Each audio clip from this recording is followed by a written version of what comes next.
History often presents Europe as the center of courage, strategy, and military brilliance. But deep beneath those surface-level stories lies a hidden truth, one that was deliberately buried. For every well-known European conqueror, there were African warriors whose power shook empires, whose strategies outsmarted entire armies, and whose names once traveled across continents with fear and respect. These 7 warriors changed wars, changed kingdoms, and changed the rhythm of history itself.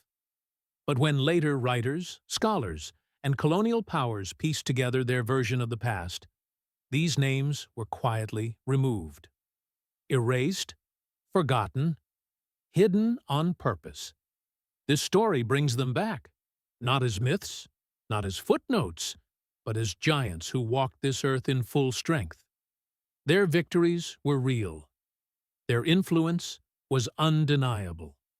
And their presence was so powerful that even Europe, thousands of miles away, felt the tremble of their footsteps.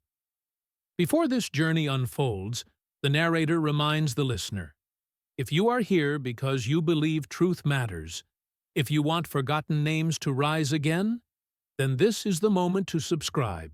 Hit the bell icon and share your voice in the comments.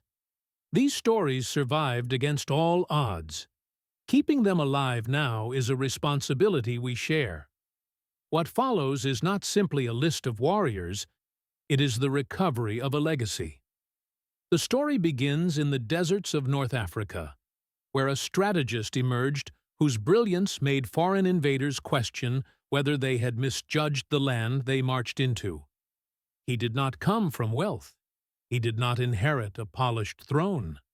Instead, he rose through experience, through long days under the sun, through understanding the terrain as if it were part of his own body, through years of watching foreign powers underestimate the people of the desert. He mastered speed. He mastered patience. And he became known for turning the harsh landscape into his greatest weapon. He was a commander who taught his warriors how to move silently across long stretches of sand, how to strike when the wind itself became a shield, how to disappear before dust settled.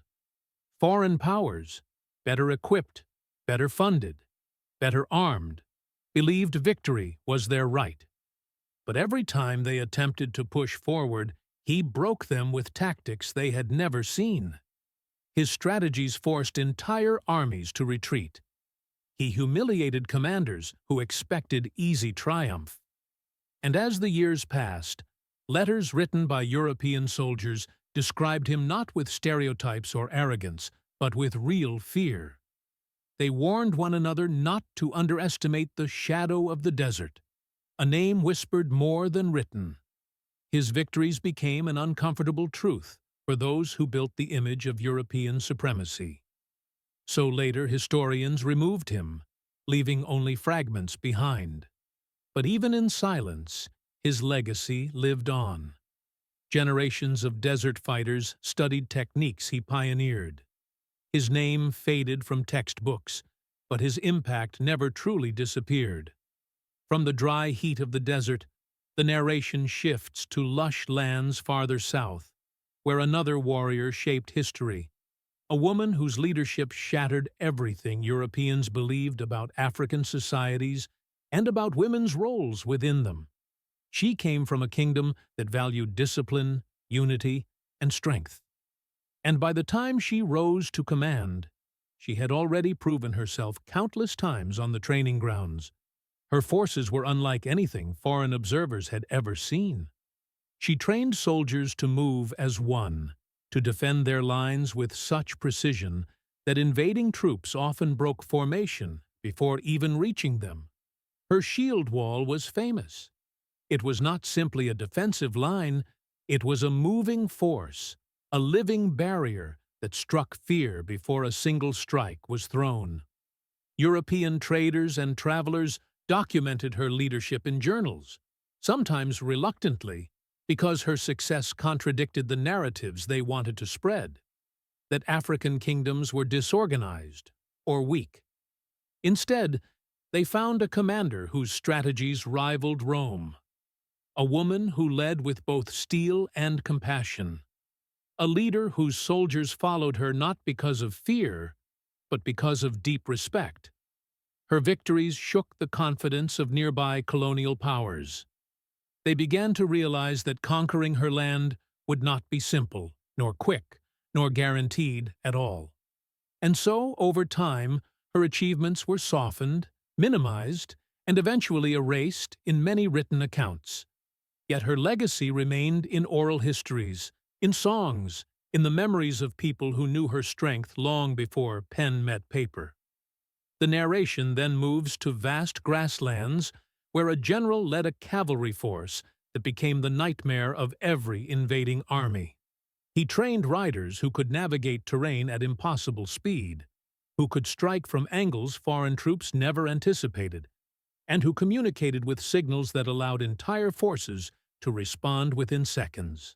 His cavalry could appear on the horizon like smoke, there one moment, gone the next. And when they did appear, it meant the battle was already lost. Invaders called him unpredictable, dangerous, and unstoppable. They underestimated his people until they faced the thunder of hooves approaching faster than they believed possible. His troops mastered the art of sudden attack. They could surround an enemy before the enemy even recognized what had happened. And when foreign soldiers returned home alive, they carried tales of a commander whose presence on the battlefield felt supernatural. But as Europe later crafted a version of history that placed African kingdoms in the background, this general's influence was quietly stripped away. His victories were reframed, his genius ignored, his name slowly pushed into silence. Yet the land he defended still remembers. His people still speak of the warrior who commanded the wind. Another story rises, this time from forests thick with shadows and rivers flowing through deep valleys. Here, a commander emerged whose brilliance came not from overwhelming strength, but from strategy. Pure, sharp, and unpredictable strategy. He fought against a colonial army determined to take control of his land, but he refused to fight them on their terms. He used the forest as if he had carved it with his own hands. He knew every path, every river bend, every patch of thick brush that could hide a dozen fighters. His warriors would not wait for invasion. They controlled the narrative. They struck from unexpected places, used natural barriers to neutralize rifles, and moved so quickly that colonial officers sometimes believed they were fighting multiple armies instead of one intelligent force. Foreign power became a liability for the invaders. Heavy equipment slowed them down. Horses struggled in dense terrain. Roads were unreliable. And in every weakness, he found opportunity. He captured supplies, weakened morale, and forced the enemy to stay defensive even when they claimed to be conquerors.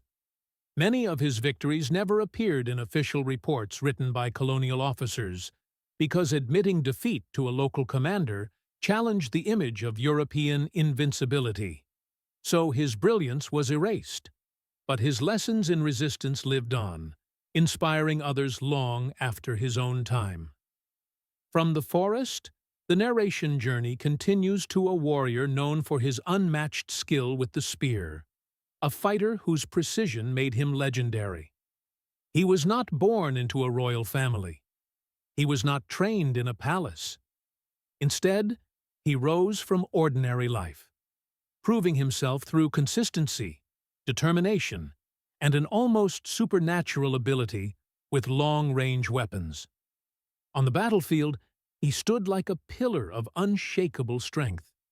His force could launch spears with power and accuracy that stunned foreign troops. His lines were tall, organized, and unbreakable. And when European soldiers met his army, they realized that rifles alone were not enough to guarantee victory. His warriors moved with coordination that came from years of training. They could anticipate attacks, adapt quickly, and respond with fierce discipline. Foreign armies expected easy dominance. Instead, they met a man whose courage became a symbol of resistance. His stance in front of advancing enemies became so iconic that even those who opposed him later spoke of his bravery with respect. Yet European writers of later years minimized or erased his role, choosing instead to focus on battles they won rather than those they lost. But his people did not forget. His name is still spoken with honor, as it should be. As the story flows forward, the narrator turns toward a king, a leader who refused to bow, refused to sign unfair treaties, and refused to allow foreign powers to dictate the future of his land. He was known for intelligence, calm leadership, and absolute commitment to his people's sovereignty. He strengthened his army when he saw foreign interest rising. He formed alliances, built networks, and produced weapons locally, so his forces would not depend on foreign imports. When foreign envoys attempted to manipulate him with false promises, he dismissed them with dignity, fully aware of their intentions. And when these same powers attempted to invade, he did not hesitate.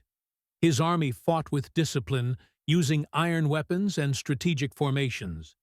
They blocked advances, captured supplies, and demonstrated a level of unity that shocked the invaders. In letters later discovered, European officers admitted embarrassment and surprise. They had expected immediate dominance. Instead, they faced a king who understood both diplomacy and war with equal clarity. His name threatened the narrative of European superiority. And so, as colonization expanded, many of his victories were quietly left out of official histories. His brilliance was hidden behind vague descriptions, but those who lived under his rule passed his story down through generations.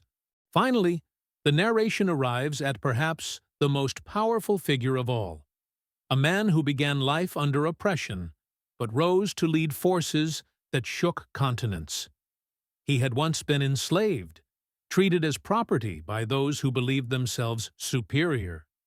But he refused to let any chain define his destiny. Through sheer will and unmatched vision, he became a fighter, then a leader, then the symbol of a revolution. He understood the enemy better than they understood themselves. He saw through their tactics, used their arrogance against them, and built an army from people who had been told all their lives that they were powerless. He led with a firm hand, but also with hope. He taught his fighters that they were not simply resisting, they were changing history. And they did. They defeated units sent by some of the world's strongest empires at the time. Europe heard his name and trembled because he proved something they desperately wanted to hide: that enslaved people could organize, fight, and win. His victory became a turning point that forced the world to confront the horrors of oppression.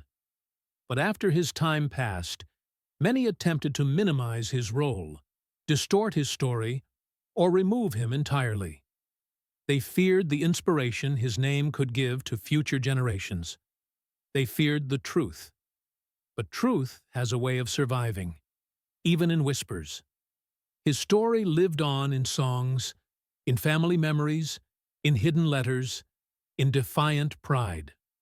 Now, all 7 warriors stand together, not in the same place or era, but in shared legacy.